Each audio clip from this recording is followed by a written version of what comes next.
अच्छा जी, बिस्मिल्लाहिर्रहमानिर्रहीम। आज हम अपने फोर्थ लेक्चर की तरफ आते हैं। पिछले लेक्चर की जो रिकॉर्डिंग थी वो मैंने लेक्चर भी हो चुका था और उसकी रिकॉर्डिंग जो है वो मैंने आज मॉर्निंग में शेयर कर दी थी। आप वो भी देख सकते हैं। अच्छा जी, हमारा जो कोर्स टाइटल है बायोलॉजिकल बेसिस ऑफ बिहेवियर, हम कोर्स पढ़ रहे हैं। ठीक है, और आज का जो हमारा लेक्चर है वो लेक्चर नंबर 4 है। तो हम बगैर टाइम वेस्ट किए हम डायरेक्ट अपने टॉपिक की तरफ आते हैं। अच्छा जी, आप इसका हम एक रियल लाइफ से इसकी एग्जांपल लेते हैं कि अभी कभी भी हम बाजार से कोई चीज लेके आते हैं, ऐसी कोई चीज जो बहुत ज्यादा सेंसिटिव होती है, या ऐसी कोई चीज आप जो बहुत महंगी होती है ये भी कह सकते हैं, या जो बहुत ज्यादा सेंसिटिव होती है, तो जब भी हम उसको लेके आते हैं तो हम ये देखते हैं कि उसकी जो पैकिंग है या उसकी जो कवरिंग है वो बहुत ही ज्यादा ऐसी मजबूत होती है, या बहुत ही ध्यान से उसको कवर किया हुआ होता है। अगर हम कोई अच्छी चीज लेके आते हैं, कोई ऐसा कोई भी ऐसी चीज जैसे कोई शीशे का बर्तन हो या कोई भी ऐसा जिसमें कोई ग्लास कोई भी उसके अंदर मौजूद हो, तो उसमें ये होता है कि जिस तरह थर्मल कोल्ड शीट होती है उसके साथ उसको कवर किया हुआ होता है। या फिर अगर हम फ्रिज लेके आते हैं या एसी लेके आते हैं, तो ये सारी जितनी भी इलेक्ट्रॉनिक्स जो चीजें होती हैं, तो उनकी जो कवरिंग होती है वो उनके एक सॉफ्ट मटेरियल होता है, कोई बाहर से उसके अंदर उसको रखा गया होता है जब भी हम खोलते हैं। क्योंकि इसका मकसद क्या होता है कि उस उन चीजों को अ, खराब होने से बचाया जा सके, या उनको जो स्क्रैचेस वगैरह हो जाते होते हैं उनसे बचाया जा सके। तो इसी तरह जो हमारा ब्रेन है या हमारे ब्रेन का स्ट्रक्चर है या सेंट्रल नर्वस सिस्टम है या ओवरऑल नर्वस सिस्टम है, तो इसको भी किसी न किसी चीजों से प्रोटेक्ट किया हुआ है। अब जो हमारा ब्रेन होता है ये बहुत ही ज्यादा सेंसिटिव पार्ट होता है और बहुत ही सॉफ्ट होता है इसका स्ट्रक्चर। जिस तरह से एक जेली होती है ना, उस तरह से ब्रेन का स्ट्रक्चर होता है जो मेजर इनर पार्ट है ब्रेन का। तो यहाँ पे एक पिक्चर में मैं दिखाती हूँ। ये आपको ये वाला पोर्शन जो नजर आ रहा है इसके अंदर ये सारा,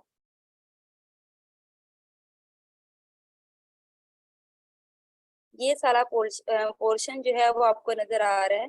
ये बहुत ही ज्यादा सॉफ्ट होता है। अब इवन हम अगर किसी जानवर की कुर्बानी भी करते हैं, तो उसमें से भी जो उनका ब्रेन वाला स्ट्रक्चर निकल रहा होता है, तो ये बहुत ज्यादा स्ट्रांग होता है, सॉरी सेंसिटिव होता है, बहुत ज्यादा नाजुक होता है। तो इस तरह जो ह्यूमन ब्रेन है, तो वो भी बहुत ज्यादा सेंसिटिव होता है। तो उसकी प्रोटेक्शन के लिए उसको प्रोटेक्ट करने के लिए इस तरह से एक निजाम बनाया गया है कि उसको चोट से बचाया जा सके, उसको इंजरी से बचाया जा सके।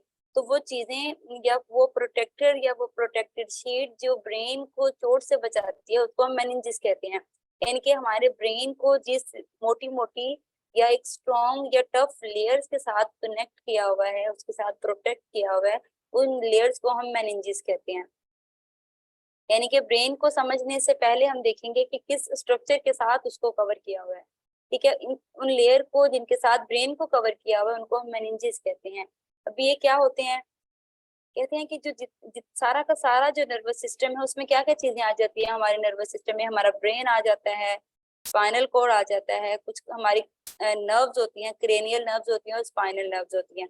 इनकी फर्दर टाइप्स होती हैं। अब जो क्रेनियल नर्व्स हैं इनकी अगर पेयर्ड की बात करें तो 12 पेयर्ड होते हैं, यानी कि 12 जोड़े होते हैं इनके नर्व्स के, जो डिफरेंट पार्ट से रिलेट करते हैं। उनको हम फर्दर लेक्चर्स में डिवाइड जो है वो डिस्कस करेंगे। अब स्पाइनल नर्व्स क्या है, अब स्पाइनल कोड हमारी ये जो बैक बोन वाला पूरा पोर्शन है जो हमारे बिल्कुल ब्रेन के एंड से स्टार्ट हो रहा है, जहाँ से हमारा स्पाइनल कोड एग्जिस्ट करता है, वहां से स्टार्ट हो रहा है। बिल्कुल पीछे हाथ करते हैं गर्दन में, तो वहां से स्टार्ट हो रहा है और आपकी बैक बोन तक ये पोर्शन जा रहा है। और इसको भी फर्दर डिफरेंट टाइप्स में या डिफरेंट पार्ट्स में डिवाइड किया गया, उसको भी हम फर्दर पढ़ेंगे। और इसके बाद पेरिफेरल गैंग्लिया जो है ये भी एक पार्ट होता है ब्रेन का। ठीक है, और इन सारी की सारी चीजों को एक बहुत ही ज्यादा टफ कनेक्टिव टिश्यू के साथ कनेक्ट प्रोटेक्ट किया हुआ है। ठीक है, उसको हम क्या कहते हैं, उस प्रोटेक्टिव शीट को हम मेनिंजेस कहते हैं। ठीक है, इसका काम क्या होता है कि ब्रेन को, स्पाइनल कोर्ड को, हमारी जो नर्व्स होती हैं, चाहे वो स्पाइनल नर्व्स हैं चाहे वो क्रेनियल नर्व्स हैं, इन सारी की सारी नर्व्स को प्रोटेक्शन प्रोवाइड करना, इनको महफूज रखना। तो यही वजह है कि जब एक स्फेयर हेड इंजरी होती है तो उसके बाद हमारा जो ब्रेन है, स्पेसिफिक पार्ट है ब्रेन का, वो सेव रहता है। लेकिन ये है कि इधर उधर चोटें लग जाती हैं जब बहुत ही ज्यादा गहरी चोट होती है तो उस वक्त ब्रेन पे असर आ जाता है, या उसकी वजह से कुछ हमारी फंक्शनिंग डिस्टर्ब होती है। लेकिन ये एक और टॉपिक जो है शुरू हो जाएगा इस तरफ अगर हम जाएंगे तो। ठीक है जी। अब जो एक सेंट्रल नर्वस सिस्टम है, उसमें जो कनेक्टिव टिश्यूज होते हैं, ये जो लेयर्स होती हैं उसकी 3 लेयर होती हैं, जो मेजर लेयर होती हैं इसकी 3 लेयर्स होती हैं मेनिंजेस की, उसके साथ उसको कवर किया हुआ होता है।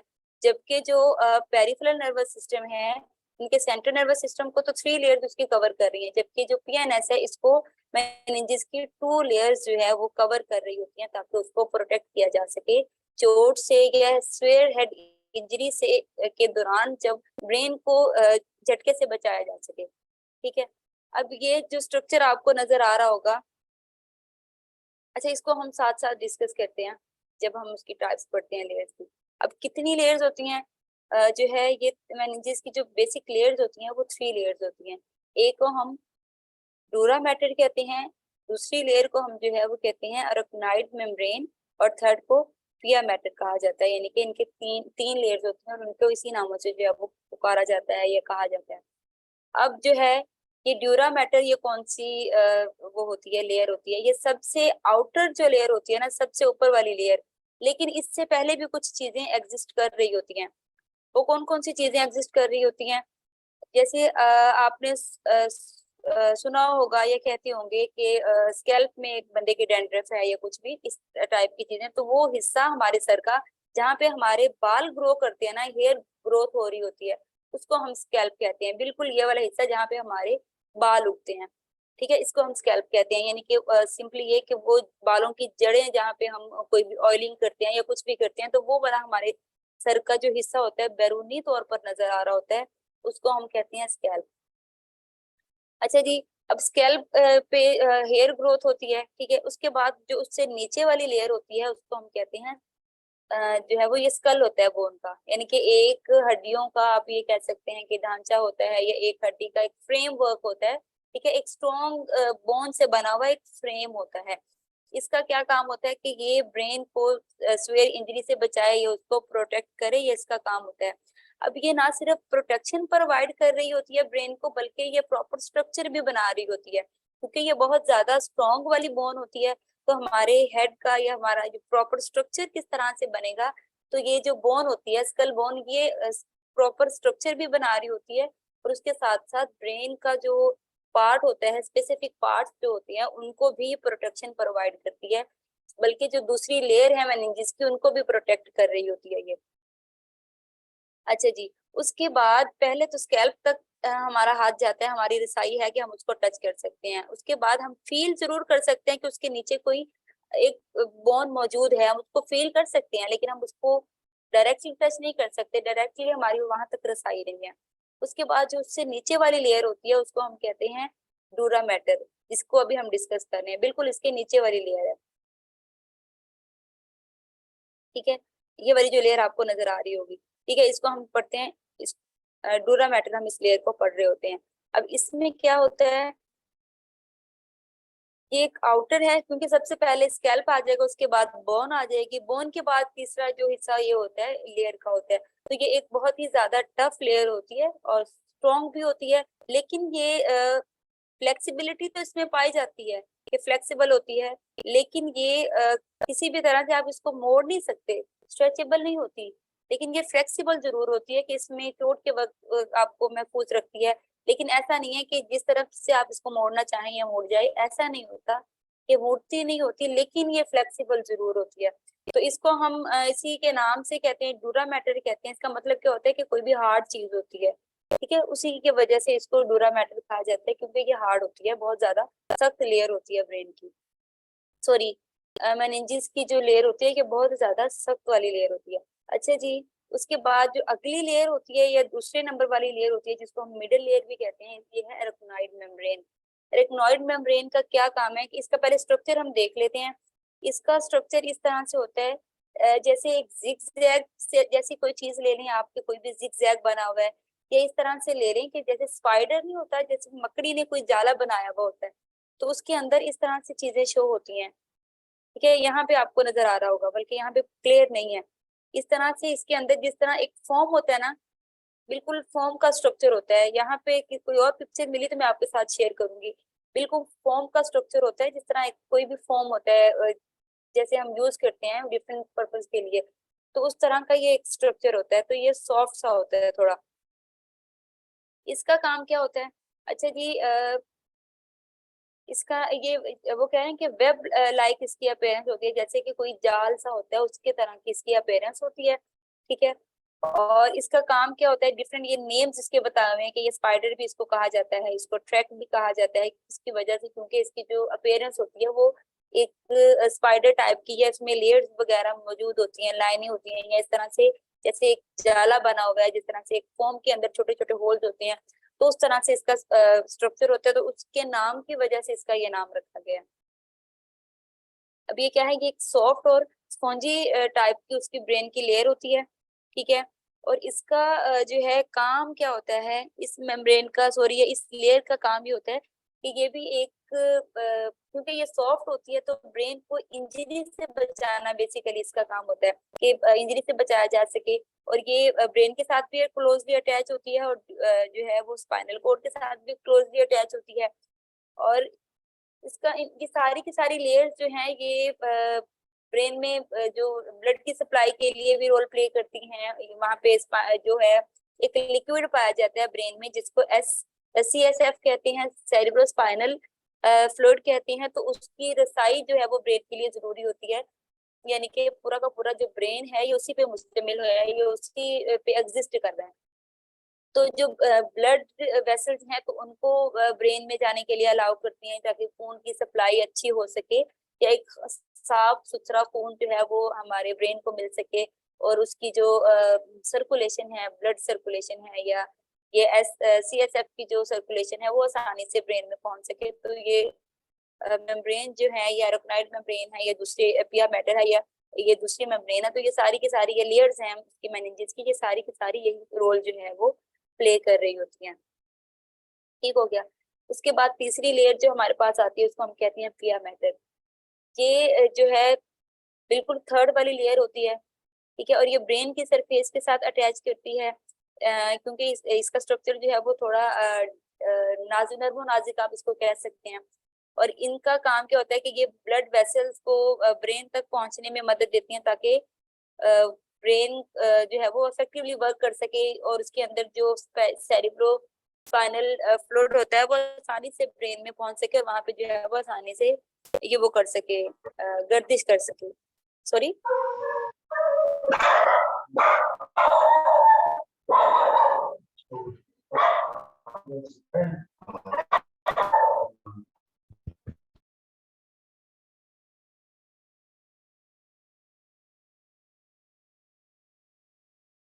ठीक है जी।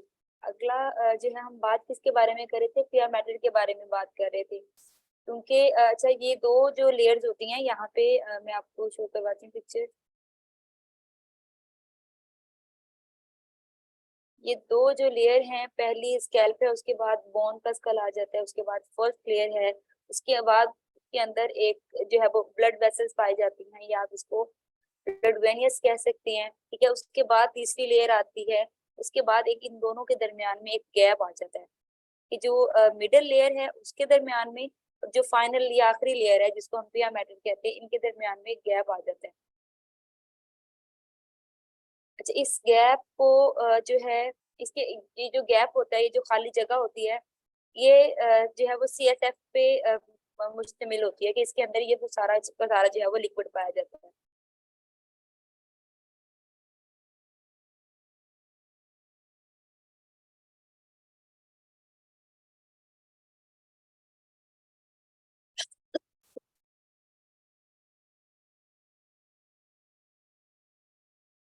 अच्छा जी, इसके अंदर जो है वो लिक्विड पाया जाता है, और इस लिक्विड का क्या काम होता है ये भी बहुत ज्यादा अहम रोल प्ले करता है। क्योंकि इस ये जो लिक्विड होता है ना, जिसको हम सेरिब्रो स्पाइनल फ्लूइड कहते हैं, ये इसका काम मेजर रोल क्या प्ले करता है, कि जब भी कभी एकदम से स्ट्रॉन्ग वाली या एक इंजरी होती है, या कोई भी ऐसी स्वेयर टाइप की हेड इंजरी होती है, तो उस वक्त ये जितने भी कोई भी अचानक से कोई झटका लगता है ब्रेन को, या इंजरी नहीं भी होती तो वैसे भी कोई झटका लगता है, हमारे सर को कोई झटका लगता है तो उस वक्त उस झटके को या उस मूवमेंट को इसने फौरी तौर पर कंट्रोल करना है, अब्जॉर्ब कर लेना है।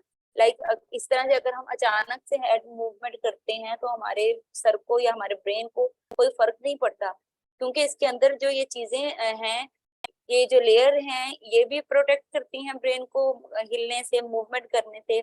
और जो ये फ्लूइड होता है, क्योंकि ये अचानक से जब हम गर्दी मूवमेंट करते हैं या अचानक से कोई चोट लगती है या कोई झटका लगता है, तो उस वक्त जो अचानक से कोई भी झटका लग रहा है तो उस वक्त भी इसने प्रोटेक्ट करना होता है ब्रेन को, कि कोई दूसरी बैरूनी कोई भी मूवमेंट ब्रेन पे असर ना करे। तो इसका मेजर वर्क भी ये भी होता है।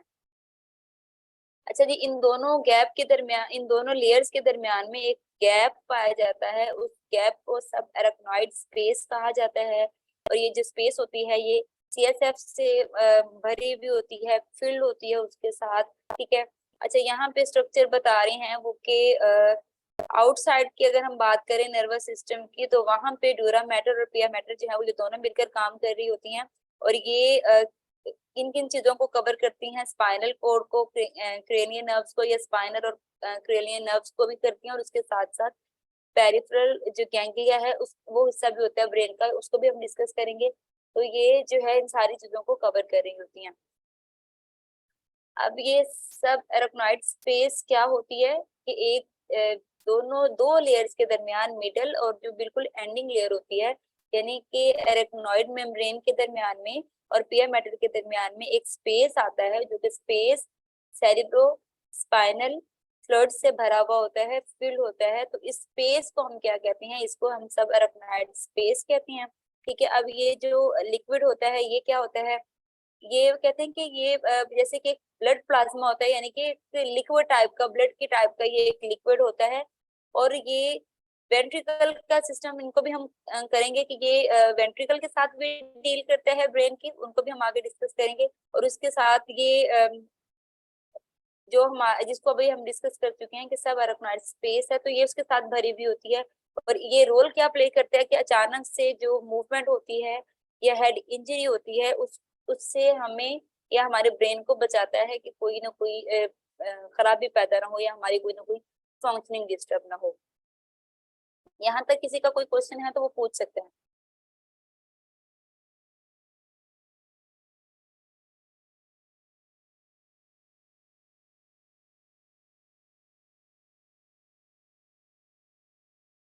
No ma'am. क्लियर है? ये चीजें समझ आ गई हैं?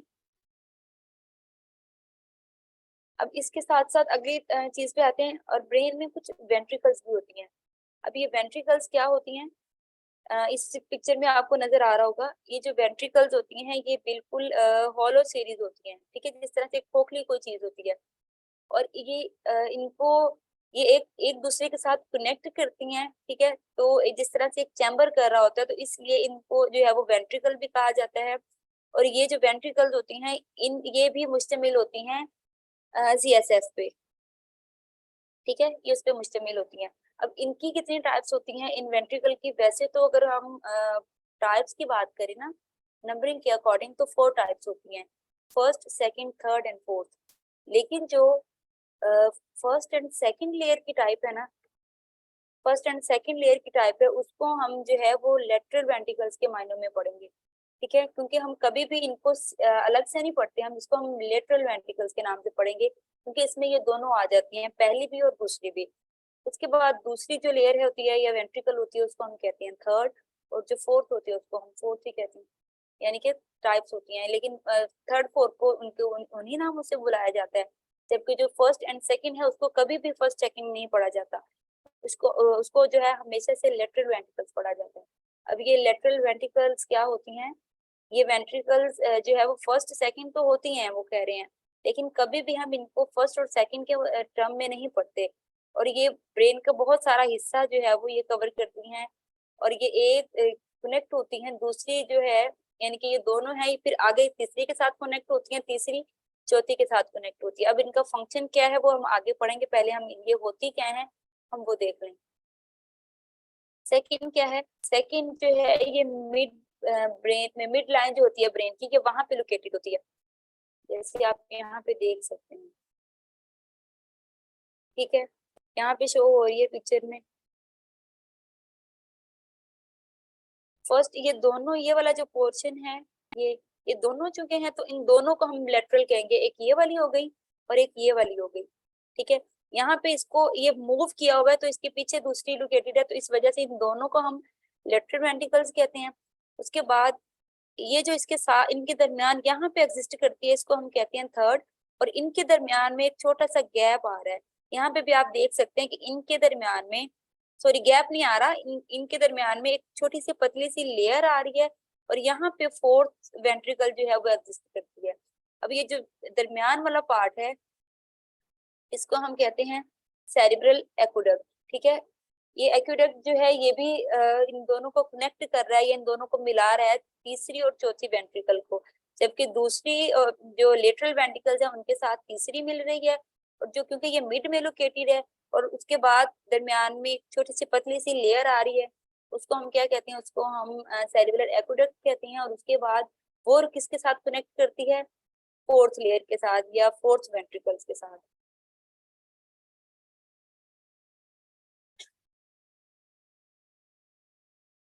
अच्छा जी, उसके बाद अगला जो पार्ट है उसको हम कहते हैं मैसा इंटरमीडिया। ठीक है, अब ये क्या काम करता है, ये भी एक ब्रिज का काम करता है, न्यूरल जो है वो टिश्यू भी हम इसको कहते हैं, और ये ब्रिज का काम करता है। और ये मिडल वेंट्रिकल जो है उसके दरमियान से या उसके करीब से जो है वो गुजर रहा होता है, और उन दोनों को आपस में कनेक्ट करता है, या उनको फैसिलिटेट करने का काम ये कर रहा होता है। ठीक है, अगली जो लेयर हमारी जिसको हमने डिस्कस किया था कि सेरिब्रल एक्वेडक्ट, ये क्या काम करती है, ये एक लॉन्ग ट्यूब होती है। ठीक है, और ये तीसरी जो है वो थर्ड एंड फोर्थ वेंट्रिकल को आपस में मिला रही होती है, उनको कनेक्ट कर रही होती है, उनका कनेक्शन बना रही होती है, इसको हम कहते हैं सेरिब्रल एक्वेडक्ट। अब ये सारी की सारी जो होती हैं वेंट्रिकल्स, ये क्या रोल प्ले करती हैं, इनका काम क्या होता है, मेजर काम क्या होता है कि जिस हमने बात की थी अभी सीएसएफ की, तो उसको बनाना या प्रोड्यूस करना ये इन वेंट्रिकल्स का काम होता है। ठीक है, और ये जो लिक्विड है, ये जो एससीएफ है, सीएसएफ है सॉरी, तो ये क्या काम करता है, तो ये ना सिर्फ हमारे ब्रेन को प्रोटेक्ट करता है, स्पाइनल कोड को प्रोटेक्ट करता है, बल्कि किन चीजों से, ट्रॉमा से प्रोटेक्ट करता है, बल्कि जितना भी सेंसिटिव पार्ट होते हैं ना हमारे ब्रेन के, जैसे अब नर्व्स हैं या जो है वो स्पाइनल नर्व्स हैं या क्रेनियल नर्व्स हैं, इन सब सारे के सारे पोर्शन को प्रोटेक्ट करना इसका काम होता है। क्योंकि इसके अंदर ऐसी पोटेंशियल मौजूद है कि अचानक से इंजरी होती है या अचानक से कोई मूवमेंट होती है, तो उस वक्त ब्रेन के स्ट्रक्चर को मेंटेन रखना, कोई भी अचानक से कोई झटका आता है तो उसको अब्सॉर्ब करने की कैपेबिलिटी जो है वो इस लिक्विड में पाई जाती है। तो इसलिए ब्रेन ट्रॉमा से या फिर स्वेयर हेडिंग इंजरी से, या जब हम मूवमेंट कर रहे होते हैं या अचानक से हमें कोई आवाज देता है तो हम पीछे देखते हैं, तो उस दौरान भी क्योंकि वो भी मूवमेंट हो रही है, ब्रेन का जो स्ट्रक्चर है वो बहुत जेली के टाइप का है, बहुत ही ज्यादा सेंसिटिव है, तो ये उस वक्त उसको प्रोटेक्शन प्रोवाइड करता है कि वहां पे कोई भी खराबी ना हो या कोई भी डिस्टरबेंस क्रिएट ना हो। और इसके साथ साथ ये क्या काम करता है कि ये जितना भी वेस्ट प्रोडक्ट होता है या वेस्ट मटेरियल होते हैं उनको ब्रेन से जो है वो रिमूव करना भी इनका काम होता है। अब ये जो वेंट्रिकल्स होती हैं ये मेजर रोल प्ले करती है, क्योंकि ये किस तरह से मेजर रोल प्ले करती है, ये उस लिक्विड की प्रोडक्शन में रोल प्ले करती हैं जो कि ब्रेन को चोट से, इंजरी से बचाता है और इस काबिल बनाता है कि वो इजीली मूव कर सके। कि जब भी अचानक से हमें कोई आवाज देते हैं दी जाती है या हम रिस्पॉन्स करते हैं या हमने बिल्कुल मूवमेंट करनी होती है, हेड मूवमेंट, तो उस दौरान या कोई चोट लगती है तो उस दौरान ब्रेन को प्रोटेक्ट करना जो है वो जिस लिक्विड का काम होता है, तो ये जो वेंट्रिकल्स होती हैं बेसिकली उस लिक्विड की प्रोडक्शन में मेजर रोल प्ले करती है। अच्छा जी, अच्छा अब ये सेंट्रल नर्वस सिस्टम क्या है कि जहाँ पे ये कहाँ कहाँ पे ये वर्क करता है कि जहाँ पे इंफॉर्मेशन जो है वो ब्रेन से बॉडी की तरफ जो है वो प्रोसेस होती है ताकि प्रॉपरली फंक्शन किया जा सके, टेम्परेचर को रेगुलेट किया जा सके, ठीक है, मूवमेंट को देखा जा सके, और इस तरह के बहुत सारे जो दूसरी चीजें होती हैं उन सारी की सारी चीजों को कंट्रोल किया जा सके। यानी कि सेंट्रल नर्वस सिस्टम में काम करती है, क्योंकि सेंट्रल नर्वस सिस्टम सारी की सारी चीजों को कंट्रोल करता है, अब हमारी मूवमेंट को कंट्रोल करता है, वो डिफरेंट पार्ट उसके कंट्रोल करते हैं, लेकिन ओवरऑल अगर हम बात करें तो हमारी मूवमेंट का रिस्पॉन्सिबल होता है, हमारी थिंकिंग बिहेवियर, थिंकिंग का रिस्पॉन्सिबल है, हमारी हायर मेंटल जो प्रोसेसिंग होती है उसका रिस्पॉन्सिबल होता है, हमारी मूवमेंट का, हमारी विजन का, ठीक है, हमारी लर्निंग का, हमारी मेमोरी का, हमारी स्पीकिंग पावर का, सॉरी स्पीकिंग का कैपेबिलिटीज, लर्निंग या लिसनिंग की कैपेबिलिटीज है। तो ये सारी की सारी जो है वो हमारे जो है वो सेंट्रल नर्वस सिस्टम में हो रही होती हैं। तो ये सारी की सारी चीजें करने के लिए जो उसका स्ट्रक्चर, उसको कौन प्रोटेक्ट करता है, ये वेंट्रिकल्स और ये लिक्विड प्रोटेक्ट करता है, और उसके साथ साथ जो ब्रेन की लेयर्स होती हैं जिनको हमने अभी डिस्कस किया वो प्रोटेक्ट करती हैं। यहाँ तक किसी का कोई क्वेश्चन है तो पूछ सकते हैं। आज के लिए हमारा ये लेक्चर इतना ही होगा। किसी का कोई क्वेश्चन है तो वो पूछ लीजिए।